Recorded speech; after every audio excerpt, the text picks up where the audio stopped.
Good morning and good day, everyone. Hope you guys are doing well. Hope everyone has been safe and taking care of themselves. Today's message is titled Worth the Wait. I want to start off with a story. An elephant and a dog became pregnant at the same time. 3 months down the line, the dog gave birth to six puppies. Six puppies, excuse me. 6 months later, the dog was pregnant again, and 9 months on it gave birth to another dozen puppies. The pattern continued. On the 18th month, the dog approached the elephant, questioning, "Are you sure that you are pregnant? We became pregnant at the same time. I have given birth 3 times to a dozen puppies, and they are now grown enough to become big dogs, yet you are still pregnant. What's going on?" The elephant replied, "There is something I want you to understand. What I am carrying is not a puppy, but an elephant. I only give birth to one in 2 years. But when my baby hits the ground, the earth feels it. When my baby crosses the road, human beings stop and watch in admiration. What I carry draws attention. So what I'm carrying is mighty and great." The reason why I tell this story is I want us to not lose faith when we see others receiving answers to their prayers in what seems like record time. Everything will seem like record time when it's not you. You have no idea what that person has gone through to get their blessing. Don't be envious of another person's testimony or another person's blessing. If you haven't received your own blessings, don't despair. Say to yourself, "My time is coming, and when it hits the surface of the earth, people shall yield in admiration." We have to be careful not to compare our journey to anyone else's. Let's look at another example. Imagine a farmer. Yes, that same farmer that we always discuss. He plants a seed in the morning. He goes inside his house and eats breakfast. He does some other chores. He has lunch. He then goes outside where he planted the seeds, yet he becomes frustrated that the seeds have not harvested into a crop. He complains that he did what he was supposed to do. He planted it properly. He believed that it will grow. But just like the elephant, his reaping of his sowing takes time. We have to understand that things take time. What happens if he digs that seed up and eats it? That harvest will not produce enough to feed him. So that seed that he eats because he's tired of waiting for it, that's not going to satisfy his hunger. He will immediately be hungry after eating that seed. But if he waits for the time for that harvest, if he waits the proper amount of time, he could feed multiple people times over with the seeds that he planted. If that elephant forced its pregnancy along and they had the baby early, what would that look like? Now I know that we all know some people that are products of premature babies, but it's not a fun process. Your blessing needs time to develop, but we have to stop trying to rush it along. Patience is key, and I understand patience is never fun, yet it is needed to experience the full blessing.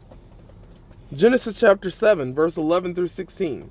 In the 600th year of Noah's life, on the 17th day of the second month, on that day all the springs of the great deep burst forth, and the floodgates of heaven were opened, and rain fell on the earth 40 days and 40 nights. On that very day, Noah and his sons Shem, Ham, and Japheth, together with his wife and the wives of his 3 sons, entered the ark.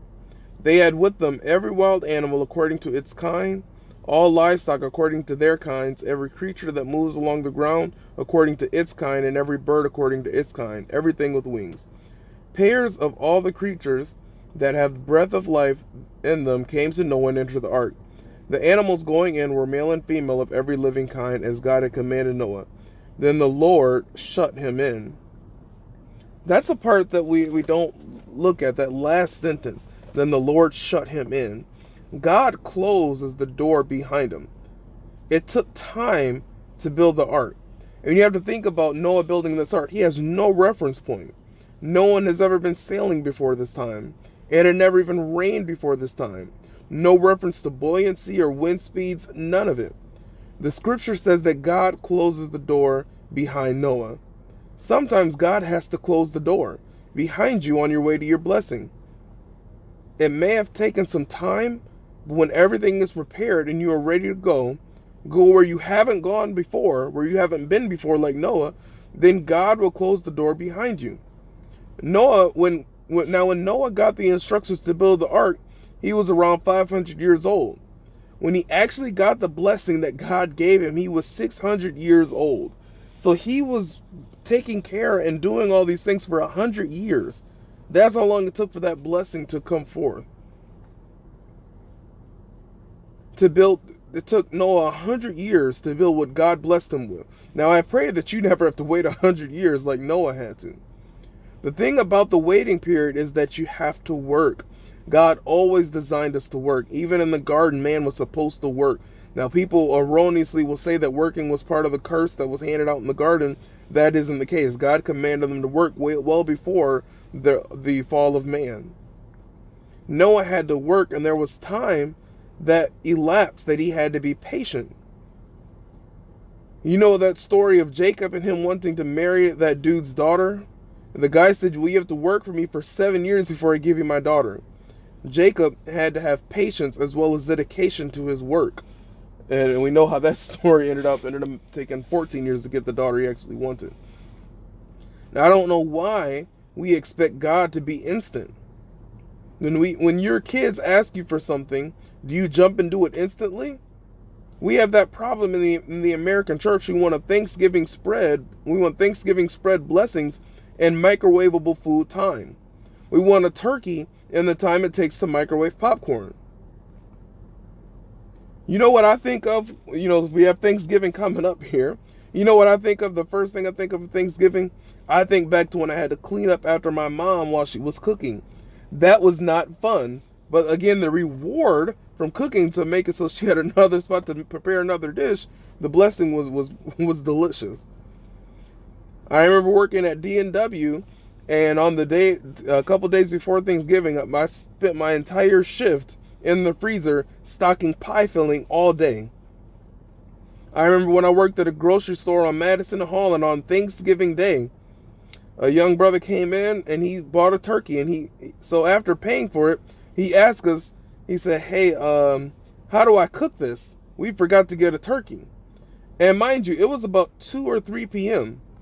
And he said, how do I get this prepared for dinner tonight? Our response at the store was, first, you need to go build a time machine, go back in time and buy this yesterday, and then start then. For your blessing, you have to prepare. You have to have a plan, and you have to perform. Prepare, plan, perform. Stop expecting filet mignon with hot dog work ethic. One of my friends from work came up with that saying, and that's just stuck to me ever since. Now, I can make a good hot dog. Any of my kids will tell you I can make I can boil it with the best of them. But anybody can make a hot dog. But it takes skill to grill. It takes time. Your blessing is on the grill while you are waiting. You might need help during your waiting time, okay? Psalm chapter 121. We're going to read the whole chapter. It's a short one. I lift up my eyes to the hills. Where does my help come from? My help comes from the Lord, the maker of heaven and earth. He will not let your foot slip. He who watches over you will not slumber. Indeed, he who watches over Israel will neither slumber nor sleep. The Lord watches over you. The Lord is your shade at your right hand. The sun will not harm you by day, nor the moon by night.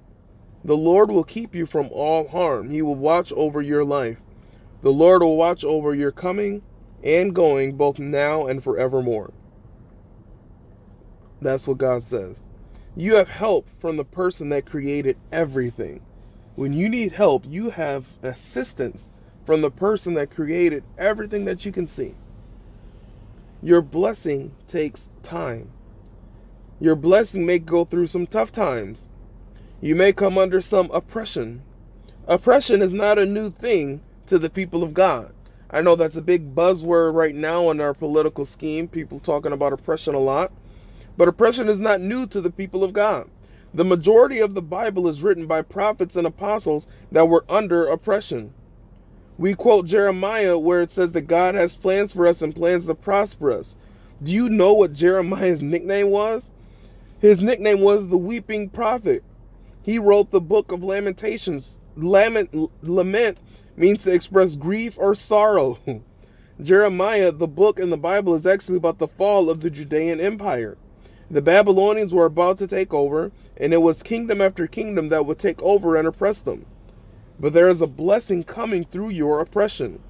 There was another prophet in the Old Testament, and he asked God, are your people just to be oppressed and under rule from someone else? In the time of Jesus, the Israelites were under oppression by the Roman government. Blessing still came to them, right? Your blessing isn't about money or about power. People will argue politics and put God into the mix. Do not put the wickedness of men on God. Push through during your time of preparation until your blessing is over. Do not give up during this time. Think about your culture and history. Whatever your ethnic culture is, think about what they endured. Your ancestors have endured civil wars, or slavery, or Jim Crow, or potato famines, or disease epidemics, or religious persecutions, or invasions from Nazi Germany, dictators and communism, the war on drugs, and everything else. Yet, you will give up on the way to your blessing. You will give up at the first sign of trouble. Bartimaeus, one of my favorite character references in the Bible, he didn't give up when people told him to be quiet. He got louder. I need some of you guys to get louder right now. The woman with the issue of blood, she didn't give up. There was a large crowd. She said, I'm going to get there. Jairus didn't give up. The people that came before you did not give up, and they went through so much, yet you are willing to give up. Imagine the strength of your ancestors, and they have endured tyrants and races and been built pyramids and navigated through treacherous territory. Yet you give up on your blessing at the first sign of trouble. We have to push through. You are almost there. Your blessing is almost there. And again, this is not a prosperity message. I'm not talking about money. It can be money. It can be whatever you're looking for. Your blessing is on its way. But you have to be patient. You are in the process of your harvest. Planting season, pruning season, where you lose something, and then the harvest season. Some of us might be going through that pruning season where when you prune something, it loses part of itself. Imagine if the trees complained about losing their leaves. During the winter, the tree roots get stronger and they reach deeper into the soil of the earth to get ready for spring. You might be in your winter. You might be in your fall. But fall shows us how beautiful it is to lose things. Look at the trees and the different colors that they exhibit. That's the beauty of losing things sometimes. But you need to get stronger in your roots. Dig deeper into the word, which is good soil, and get ready for your blessing. Through all of your waiting, know that this is written in Psalm chapter 46, verse 10. Be still and know that I am God. I will be exalted among the nations. I will be exalted in the earth. So the person that we have assistance from, not only did he create everything, he is exalted among the nations and throughout the earth. I hope you all have a wonderful week. Stay blessed and stay safe, and take care of yourselves and take care of one another. I will talk to you next week. Bye.